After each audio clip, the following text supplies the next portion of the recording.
Bonjour à tous. Tout d'abord, un très grand merci à Brigitte Marin, la directrice de l'ESP de l'Académie de Créteil, à l'UPEC, à ses équipes qui nous accueillent aujourd'hui et qui nous rassurent d'ailleurs, qui viennent de nous rassurer. Un grand merci également à tous les participants à cette journée. Madame l'inspectrice d'académie du Val-de-Marne, mesdames et messieurs les inspecteurs du premier, du second degré, mesdames et messieurs les chefs d'établissement, les directeurs d'école, les conseillers pédagogiques, les professeurs, j'espère que je n'oublie personne. Y a-t-il des parents ? Non. Bref, merci à tous en tout cas d'être là aujourd'hui et de montrer par votre présence votre attachement à ce que l'école continue à évoluer et à changer pour une meilleure réussite des élèves. Je remercie tout particulièrement nos intervenants, nos 3 intervenants qui ont accepté de venir nous rencontrer, vous rencontrer, échanger, mais je vais y revenir. Pourquoi une journée académique initiée par la CARDI sur le climat scolaire et le plaisir d'apprendre? Peut-être certains d'entre vous se seront interrogés sur le titre de cette journée. On pourrait imaginer, dans un monde un peu cloisonné, que l'innovation pédagogique relève des enseignants et que le climat scolaire relève de la vie scolaire, en tout cas pour le second degré, parce que pour le premier degré, bien évidemment, ça n'est pas le cas. Quant au plaisir d'apprendre, il viendrait naturellement ou non aux élèves et se perpétuerait très naturellement ou non de la petite section de maternelle jusqu'à la terminale et même au-delà. C'est une répartition des rôles qui peut être parfois rassurante, parfois commode, qui est en tout cas largement statutaire dans notre monde de l'éducation, mais qui est, semble-t-il, très irréaliste dans les faits. Les expériences qui sont menées dans notre académie et l'accompagnement des multiples projets par la CARDI sur le terrain et par l'ensemble des acteurs de l'éducation nationale que vous êtes, nous montrent bien qu'une telle vision n'est ni juste, ni très réaliste, ni très efficace.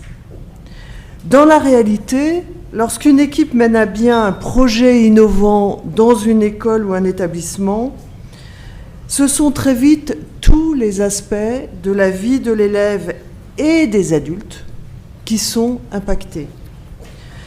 Le changement de posture pédagogique des enseignants qui innovent engendre toujours, et ça on le voit et on le voit très vite, une dynamique avec les élèves. Le progrès, la confiance, la motivation et le plaisir de réaliser quelque chose ensemble, en commun, améliorent la relation au savoir, aux autres, à l'institution de l'école, à l'école, de façon manifeste. Dans les classes où l'on pratique une évaluation formative, positive, encourageante, par exemple, les enseignants déclarent que les élèves travaillent plus, mieux, et que tous progressent. On rassemble, on ne divise pas. Un cercle vertueux se met en place. Bientôt, les familles nous décrivent des enfants heureux, désireux de venir en classe, moins angoissés. On voit diminuer les absences, les incivilités, les conflits, et on constate globalement une nette régression du décrochage, que ce décrochage soit du décrochage cognitif ou que ce soit du décrochage tout court, c'est-à-dire de l'absentéisme, ou plus fondamentalement du décrochage. Là où l'énergie et les moyens étaient absorbés pour lutter contre les conséquences de la démotivation et du découragement des élèves, ils sont redéployés vers le plaisir d'apprendre, et la formation de jeunes citoyens qui sont responsables de leurs apprentissages, de leur avenir et de leur épanouissement au travers notamment de projets partagés entre eux, entre élèves, avec les adultes et entre adultes et élèves. L'élève est avant tout un individu. En tant que tel, ce n'est pas un adulte, c'est un individu. Il constitue un tout. Il est donc illusoire de penser qu'on peut travailler indépendamment sur la pédagogie, le bien-être, la motivation et le climat scolaire dans une communauté éducative. De la même façon, il serait totalement illusoire de penser l'innovation pédagogique sans une attention particulière et une amélioration de ce qu'on appelle le climat scolaire. La loi d'orientation et de programmation pour l'école de la République, la loi de 2013, nous le rappelle, je cite, « Améliorer le climat scolaire est un des objectifs de la refondation de l'école ». Lorsque on observe les facteurs corrélés entre eux qui déterminent le climat scolaire et que présentent les responsables et spécialistes de cette question, que nous allons écouter à l'instant et que nous accueillons aujourd'hui, on trouve des similitudes flagrantes avec ceux qui caractérisent l'innovation ou une innovation pédagogique.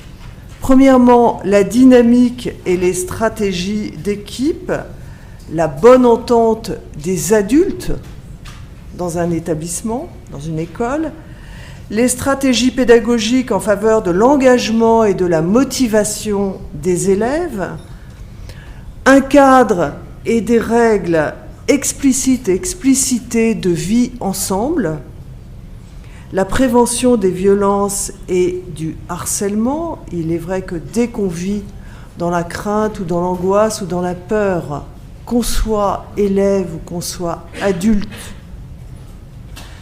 cela se passe beaucoup moins bien. La coéducation, le lien avec les familles, dans le respect de l'autorité de chacun, de l'autorité des parents en tant que parents, de l'autorité des enseignants et des communautés éducatives, le lien avec les partenaires, bien sûr, et la qualité de la vie à l'école, l'organisation du temps, très importante, de l'espace, très important à la fois pour les élèves et pour les adultes. On le voit bien, l'innovation pédagogique agit sur le climat scolaire et le climat scolaire, bien évidemment, agit sur l'innovation pédagogique. Ces deux éléments s'entraînent, se conjuguent, sont interdépendants.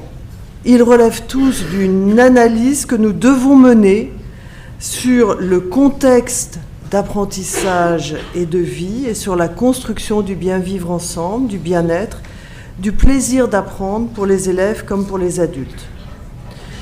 Dans notre académie, dans l'académie de Créteil, ce triple défi est de taille. Alors j'allais dire, sans doute plus qu'ailleurs, je ne sais pas, peut-être sur les effets plus qu'ailleurs, sur le fond, non. Le problème est le même pour toutes les académies. C'est notre seul choix si nous voulons faire évoluer notre école. Nous sommes l'une des premières académies de l'éducation prioritaire. On n'est pas la première en REP+, mais on est la première en REP tout court, si je puis dire. Je ne sais pas s'il faut dire on est la première, c'est pas une bonne chose. C'est dire que pour un nombre très important de nos élèves, l'école est un lieu essentiel d'apprentissage. C'est aussi un lieu de vie et de formation à la vie en société. Sur tous nos territoires, et en particulier sur les plus défavorisés, nous devons travailler à conjuguer ces éléments. Les élèves doivent apprendre avec plaisir, construire des compétences, progresser dans un climat solidaire et apaisé.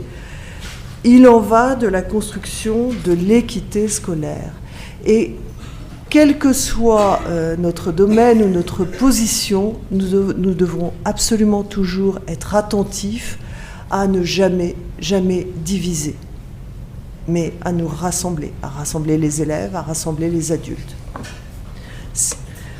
Aujourd'hui, le dossier du projet sur la réforme prochaine du collège qui vient d'être présenté nous le rappelle d'emblée. Le collège ne garantit pas totalement l'acquisition des connaissances de base, pas plus qu'aujourd'hui, c'est une de nos grandes préoccupations. Il n'arrive à corriger les inégalités sociales. Je cite notre ministre, parlant de notre système éducatif, il est profondément inégalitaire, triant les élèves davantage qu'il ne les accompagne dans la réussite.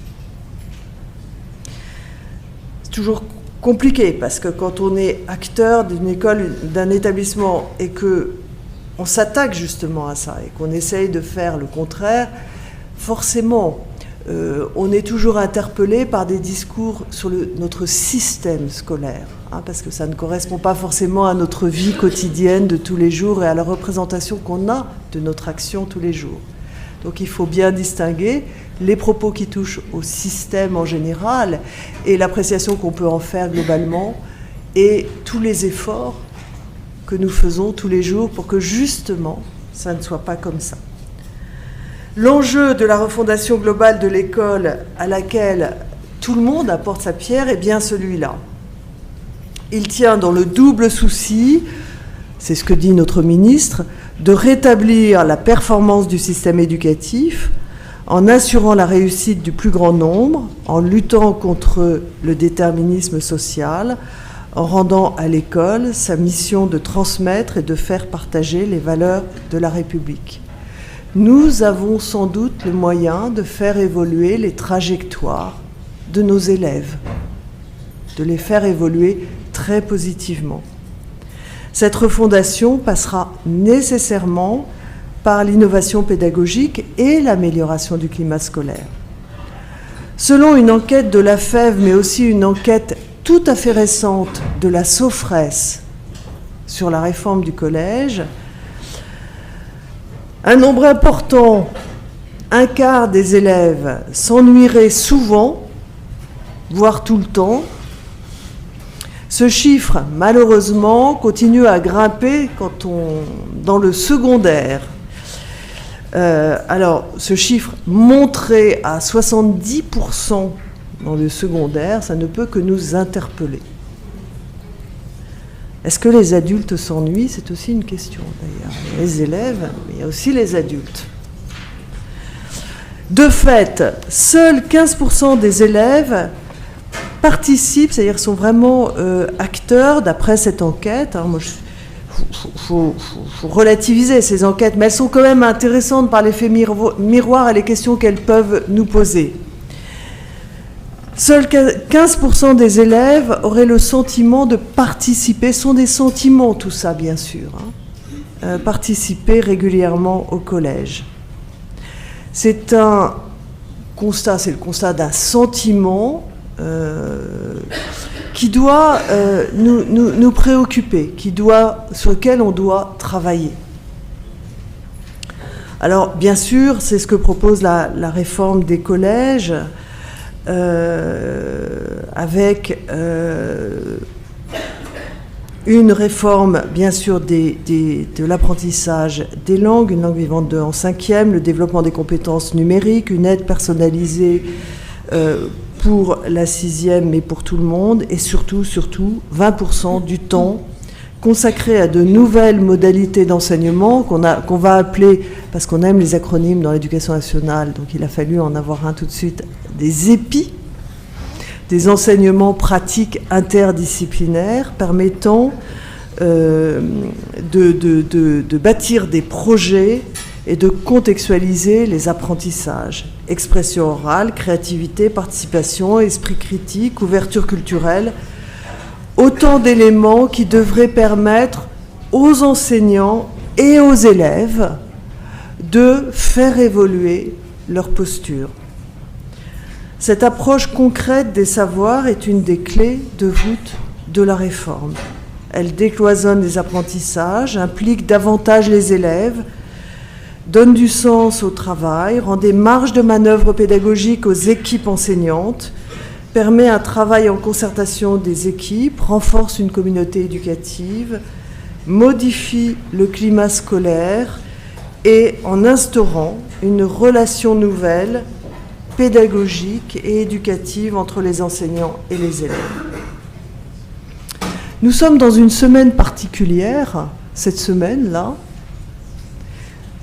parce que nous avons, bien sûr, vous le savez, pour certains d'entre vous sans doute, la semaine des mathématiques, avec un très beau projet d'ailleurs dans l'Académie de Créteil qui vise à poser des résolutions de problèmes que les élèves partagent avec les autres élèves, mais avec leurs parents chez eux. Nous sommes également dans la semaine de la persévérance, c'est-à-dire de la prévention du décrochage. Nous sommes aussi dans la semaine de lutte contre le racisme, contre toutes les formes de discrimination, pour le respect du vivre ensemble.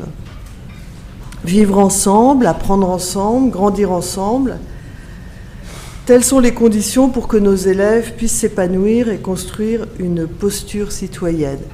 Je rappelle d'ailleurs que l'article 1 du Code de l'éducation nous rappelle bien à tous que, outre la transmission des connaissances et des compétences, la première mission de l'école est la transmission des valeurs de la République.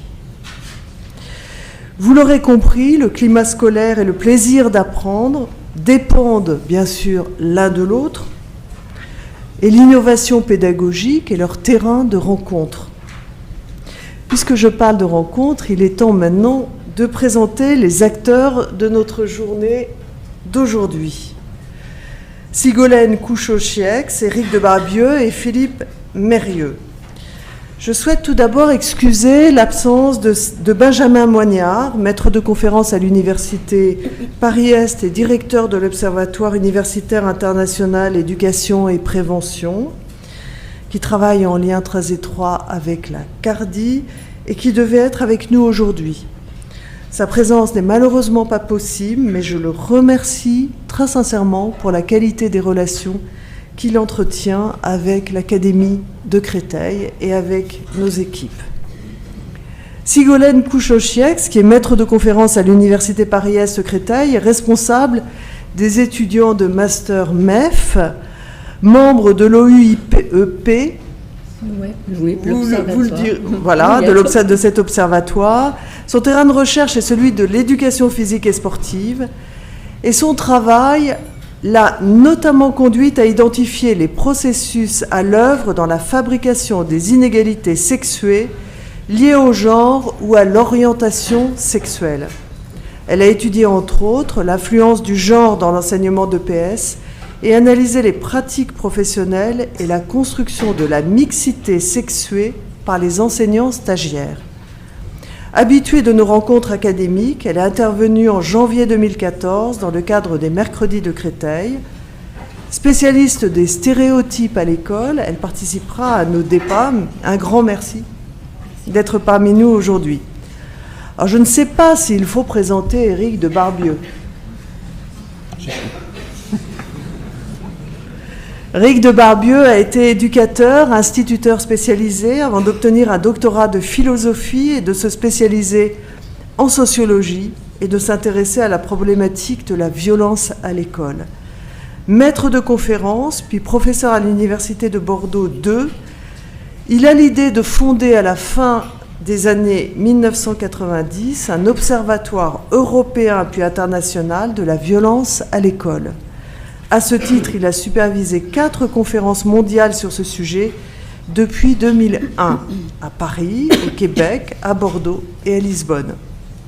En 2012, il est recruté à l'Université Paris-Est Créteil comme professeur en sciences de l'éducation. Vous êtes reconnu internationalement comme l'un des meilleurs spécialistes de la violence à l'école et de sa prise en charge. Bien sûr, vous avez été appelé par plusieurs ministres de l'Éducation nationale. Luc Châtel vous a chargé de présider le Conseil scientifique des États généraux de la sécurité à l'école, qui se sont déroulés en 2010 à la Sorbonne.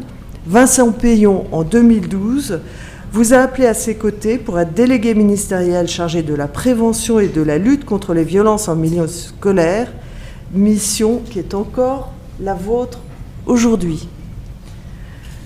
Un grand merci d'être ici aujourd'hui. Philippe Mérieux est professeur d'université à l'Université Lumière de Lyon, spécialiste des sciences de l'éducation et de la pédagogie. Il a été l'inspirateur de nombreuses réformes pédagogiques. Parmi ses engagements, à la fois militants et professionnels, il fut responsable pédagogique d'un collège expérimental de 1976 à 1986, rédacteur en chef des cahiers pédagogiques de 1980 à 1986, formateur d'enseignants, directeur de l'Institut des sciences et pratiques d'éducation et de formation de l'Université Lyon 2. Il a mené de nombreuses recherches sur le collège unique et ses conditions de réussite. C'est ainsi qu'il en est venu à étudier la place du sujet dans le processus éducatif et à travailler sur les rapports entre éthique et pédagogie. Il est aussi l'auteur de très nombreux ouvrages sur la pédagogie traduits dans le monde entier. Merci d'être parmi nous aujourd'hui. Je terminerai, bien sûr, je la cherche, elle est là, en remerciant Catherine Ferrier et l'ensemble de ses équipes pour l'organisation de cette journée d'aujourd'hui. Ça fait du bien, où qu'on soit dans l'école, ça fait vraiment beaucoup de bien de passer des journées comme ça, où on prend un peu de hauteur, de distance, où on réfléchit ensemble sur des sujets qui nous sont communs, et où on récupère cette capacité un petit peu d'analyse, de distance, où on prend un peu d'oxygène. Un grand merci vraiment à la CARDI, à Catherine Ferrier, d'avoir organisé cette journée, et bien évidemment un grand merci aussi pour tout ce qui se passe à la CARDI sur l'innovation pédagogique et l'expérimentation dans l'académie. Un dernier mot.